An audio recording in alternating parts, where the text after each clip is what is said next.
We got a poll over the weekend, though, that got a lot of attention. It was the final LA Times Berkeley poll. Here it is right there. You see Karen Bass, the congresswoman, up 6 points over businessman Rick Caruso, who spent almost $40 million in ads, probably one of his ads airing during this show. Kevin De Leon in third place, undecided at 15%. Here to talk about it is Peter Hamby. He is with Snapchat News. He's also with Puck News, which is a new news site, which does these really smart deep dives into big issues in politics and Hollywood and tech. I highly recommend it if you're looking for really smart analysis. Peter, great to see you. Hey, Alex. Thanks for the plug. Appreciate it. How are you? I'm doing well. That poll, a lot of people in terms of the political world that you and I talk to don't necessarily believe that poll.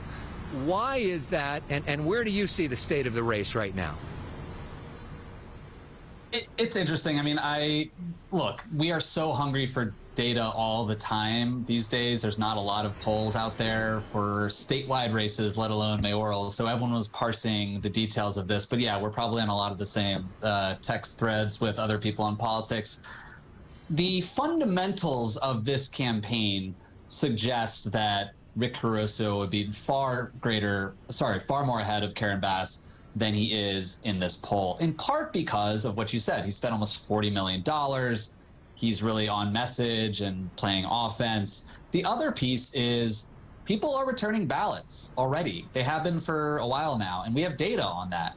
And these voters don't look like Karen Bass voters. They are older, they are whiter, voters between the ages of 18 and 35. You know, my demo for my show on Snapchat, they've only returned about 7% of their ballots so far. And so the electorate so far suggests that the primary would favor Rick Caruso. Obviously, those issues, if you care about crime a lot, if you care about homelessness a lot, you are really motivated and you know where Rick Caruso stands. Karen Bass hasn't so much articulated much of a message beyond Rick Caruso is bad and vote for me. And so that will probably change during the head-to-head if both of them make the runoff. But, you know, he could get 50 or he could get 38. As you said to me on text the other day when we were texting about this, we have a poll on Tuesday, and that will tell us a lot. Yeah, and 50 really matters here, because if he's able to get 50% plus one tomorrow, he wins. He's the mayor. If he doesn't, then there's a runoff, presumably with the two of them. That LA Times poll presumes that there's a 67% turnout. Most models show that it's about a 25% turnout in this, and the people that are most motivated on those issues. And we have a full screen of some of the issues that are really driving this race. Homelessness, crime, not a huge surprise, but because those issues are so front and center, you do see people wanting to see change. And Rick Caruso is technically a Democrat, became a Democrat 19 days before the election, but a very different kind of Democrat of what we're used to seeing in L.A. You wrote a big profile on him for Puck. You went out with him in Venice and took a walk with him. And what was your takeaway from spending time with him, Rick Caruso, the politician? The first takeaway was we're on the Venice boardwalk. There's obviously tent encampments, debris. You know, this is not a new story in Venice, but the guy's wearing like $1,000 suits and really shiny black loafers. I mean, I've been covering national campaigns for 17 years. I was in Iowa with John Edwards back in 2008 when he got mocked for his $400 haircut and his nice suits. Rick Caruso doesn't care. That's his brand, and he's owning it. The other things that jumped out at me, though, were, one, his point of view on the Democratic electorate, having watched, for example, the mayor's race in New York City, where a former cop, Eric Adams, an avowed moderate promising law and order, won in a big Democratic city. In San Francisco, Mayor London Breed, a black woman who made a very big point about investing in police and cleaning up homeless encampments in the city. That city recalled by an astounding margin progressive school board members who seem more preoccupied with renaming politically incorrect sounding schools than reopening the schools for children. Or the city attorney's race in Seattle, where the blue Seattle elected a Republican to be city attorney for the first time in 4 decades against a progressive who wanted to abolish the police. So I believe Caruso looked at this landscape and he really thinks that the Democratic Party and Democratic voters, even here in Los Angeles, are not as progressive as the AOC Bernie left that, you know, you see online, on Twitter. They're in our mentions all day long, every day. They do not like Rick Caruso for reasons you mentioned. Former Republican, billionaire, gave to Mitch McConnell, gave to George W. Bush. But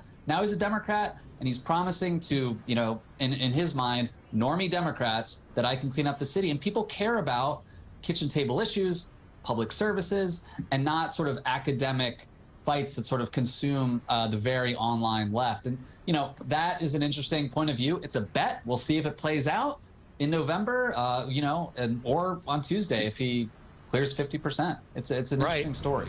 And to your point, too, Joe Biden won.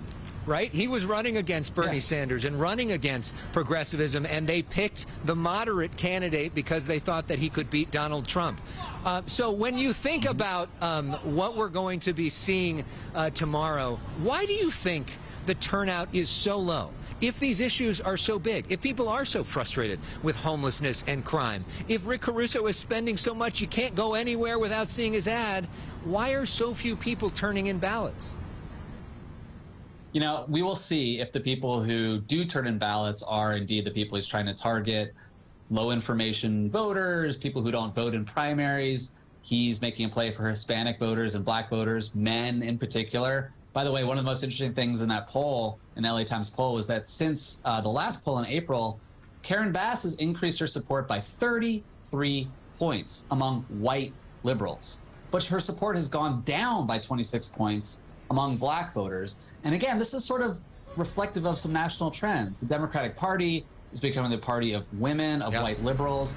Donald Trump and Republicans have made gains around the margins with black voters and Hispanic voters. Caruso is going after them. But again, on the turnout question, I think there's a lot of apathy out there. They got Trump out, Democrats got Trump out of the White House. And since then, it's been hard to get them, motivate them to go to the polls. Gavin Newsom had that challenge in the summertime last year. He finally got the message out. You know, again, if Bass and Caruso both make the runoff, they will have longer time to get turnout up, but it's looking pretty dismal right now in terms of turnout. Yeah, I was with Rick Caruso when Snoop Dogg endorsed him via Zoom and making a strong play for black men in that moment. Peter Hamby, that's a moment that would play on Snapchat even if this election isn't.